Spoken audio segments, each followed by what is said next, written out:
Budget allocation যেটা দাবি নম্বর 24-এর পরিপ্রেক্ষিতে মাননীয় স্বাস্থ্যমন্ত্রী যে প্রস্তাব রেখেছেন তার উপর আলোচনা করতে দেওয়ার জন্য আমরা যেটা সবচাইতে গুরুত্বপূর্ণ বিষয় হচ্ছে যে বিগত বছরগুলিতে আমাদের রাজ্যের সবচাইতে যদি ক্ষতি কোনো দপ্তরের হয়ে থাকে তাহলে সবচাইতে সেটা হচ্ছে স্বাস্থ্য এবং শিক্ষা দপ্তরের। এবং স্বাস্থ্য পরিকাঠামো সেগুলো গত 15 বছর ধরে বা একদম তিল তিল করে শেষ করা হয়েছে, গ্রামীণ স্বাস্থ্য ব্যবস্থা থেকে একবারে জেলা এবং রাজ্য স্বাস্থ্য ব্যবস্থা পর্যন্ত। সেই কারণে আমাদের প্রথমত লক্ষ্য হওয়া উচিত এই বাজেটের এবং এই নতুন সরকারের, সেটা হচ্ছে যে একটা বিকেন্দ্রীভূত উন্নত স্বাস্থ্য ব্যবস্থা যা গ্রামীণ প্রান্তিক মানুষের কাছ পর্যন্ত পৌঁছে দেওয়া যায়, সেই রকম একটা স্বাস্থ্য ব্যবস্থার পরিকল্পনা আমাদের হচ্ছে যে এই বিধানসভা থেকে নেওয়া উচিত।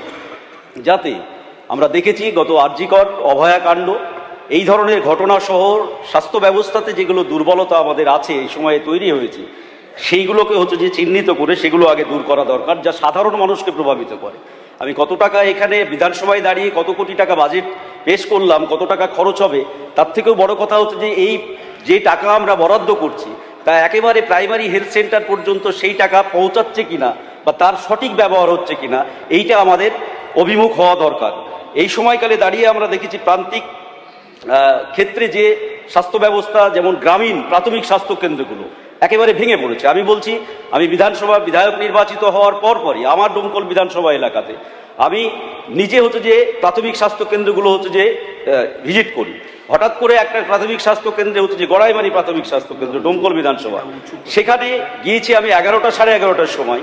তারপরে দেখছি দুজন ডাক্তার খাতায় কলমে হচ্ছে যে আছে, 12টা পর্যন্ত আসে না এবং হচ্ছে যে দেখা যাচ্ছে এই ধরনের। আমি বলছি যে এগুলো একটা উদাহরণ। এইরকম আমার মনে হয় রাজ্যের প্রায় প্রাথমিক স্বাস্থ্য কেন্দ্রগুলোতে দেখা যাচ্ছে ডাক্তার খাতা কলমে আছে কিন্তু তারা শহরে বসে প্র্যাকটিস করছে অথবা দাঁড়িয়ে সেখানে ডিউটি করছে না। এই ধরনের হচ্ছে যে সমস্যা যা সাধারণ মানুষকে প্রভাবিত করে, এগুলো আমাদের দেখা দরকার। দীর্ঘদিন ধরে হচ্ছে যে এই যে স্বাস্থ্য ব্যবস্থাতে আপনার ঘুঘুর বাসা যেটাকে বলে গ্রামীণ ভাষাতে, দীর্ঘদিন ধরে একই এজেন্সি মারফত এই যে খাবার দাবার আমরা রাজ্য সরকার এবারে অনেকটা বাড়িয়েছেন রোগীদের প্রতি বরাদ্দ, কিন্তু দেখা যাচ্ছে সেই খাবারের ক্ষেত্রে যে সমস্ত এজেন্সিগুলো হচ্ছে যে ওখানে খাবার সাপ্লাই করে, সেই সমস্ত এজেন্সিগুলো দীর্ঘদিন ধরে হচ্ছে যে ওখানে একটা নেক্সাস তৈরি হয়েছে কিনা এইটা আমাদের নজরদারিতে হচ্ছে যে আনা দরকার। একই রকমভাবে গত সরকার রাজ্য সরকার হচ্ছে যে বিভিন্ন কোম্পানিকে দেখবেন গ্লোবাল কোম্পানি দ্বারা হচ্ছে যে আপনার রাজ্যের স্বাস্থ্য ব্যবস্থার সিকিউরিটিগুলোকে হচ্ছে যে নিয়ন্ত্রণ করা হয়। তাহলে সেই সিকিউরিটি ওই কোম্পানিগুলো যাদেরকে সাব ডিভিশন হাসপাতালে যে সমস্ত লোক নিয়োগ করা আছে, সেই লোকগুলো আগের বছরে দেখা যাচ্ছে কোনো এমএলএর খুব কাছের লোক অথবা কোনো মন্ত্রীর খুব হচ্ছে যে কাছের লোক তারা নিয়োগপ্রাপ্ত হয়েছে। পরবর্তী ক্ষেত্রে দেখা যাচ্ছে ওইখানে ওয়ার্ড গার্ল, ওয়ার্ড বয় সহ সিকিউরিটির লোক যাদের কোনো ধরনের মান যোগ্যতা যাচাই করার কোনো ধরনের কোনো কমিটি নেই, এই ধরনের লোকদেরকে সিকিউরিটিতে হচ্ছে যে ঢোকানো হয়েছে। এই উদাহরণ হচ্ছে যে বিভিন্ন জায়গাতে আমাদের রাজ্যের, এটা হচ্ছে যে অভিজ্ঞতা, এটা আমাদের দেখা দরকার। দ্বিতীয়ত হচ্ছে যে না হলে হাসপাতালে যেটা এই সরকার বা আমরা চাই, সবাই বিধানসভার সকল সদস্যই চাই যে বিগত দিনের যে ঘটনাগুলো ঘটেছে হাসপাতালের অভ্যন্তরে, সেই ধরনের ঘটনাগুলো বিশেষ করে সিকিউরিটি ক্ষেত্রে যদি আমরা কোনো ধরনের শিথিলতা দেখাই তাহলে সেটা কিন্তু খুব ভয়ঙ্কর পরিস্থিতি হবে।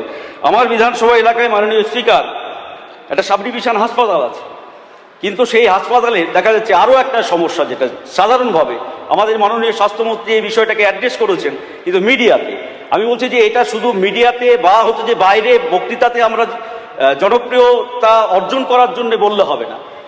আমাদের মাননীয় ডাক্তারবাবু, সবাই না কিন্তু একটা অংশের ডাক্তারবাবুরা কি সঠিক পরিষেবা হাসপাতালে সরকারি চাকরি করছে, অথচ গিয়ে হাসপাতাল তাদের কাছে প্রায়োরিটি হচ্ছে না।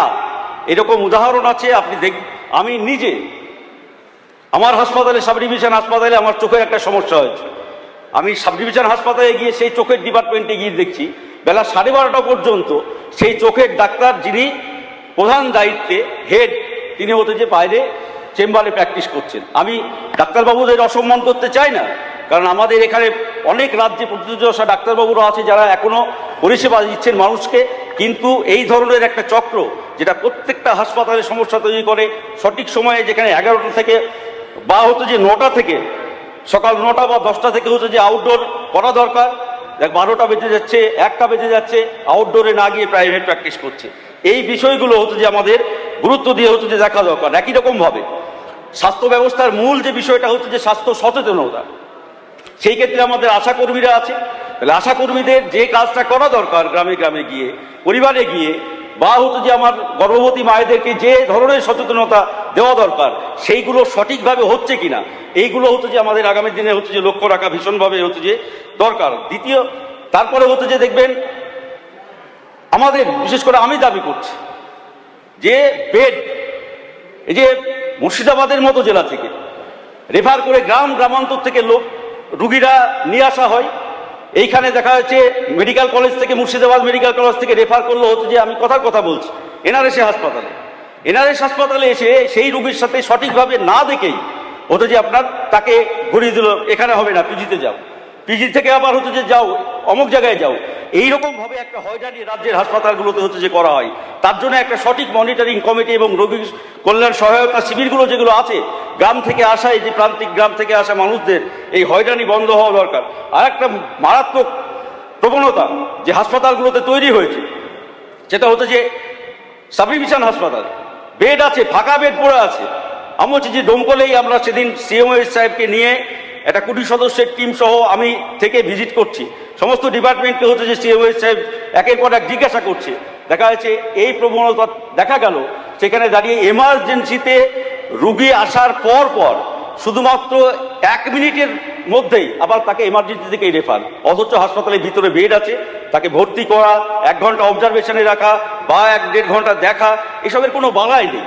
এই ধরনের হচ্ছে যে প্রবণতাগুলো যেগুলো আমাদের দেখা দরকার। তবে আমরা সার্বিকভাবে যে কথা এই বইয়ে লেখা আছে সেই কথা আমরা বাস্তবায়িত করতে পারবো। আমাদের যে উদ্দেশ্য, তার সাথে সাথে আয়ুর্বেদিক, হোমিওপ্যাথি চিকিৎসা, এগুলোকেও হচ্ছে যে আমাদের ভীষণভাবে গুরুত্ব দেওয়া দরকার। আমাদের ভারতবর্ষের আয়ুর্বেদিক চিকিৎসা, সেগুলো আয়ুর্বেদিক সেন্টার যেগুলো আছে সেগুলো ধুঁকছে বিভিন্নভাবে হচ্ছে যে পরিকাঠামোগতভাবে, এবং হচ্ছে যে সেই দিকে নজর না দেওয়ার কারণে। সেই রকম ভাবে আমি বলবো যে ব্লাড ব্যাংকেরও বিষয়, মাননীয় স্পিকার একটু 1 মিনিট, সেটা হচ্ছে যে ব্লাড ব্যাংকের অপ্রতুলতা অনেক সময়ে আমাদের দেখা যাচ্ছে এইটা হচ্ছে যে একটু নজর দেওয়া দরকার, যাতে আমরা ব্লাড ব্যাংকের সংখ্যা আরো বাড়াতে পারি।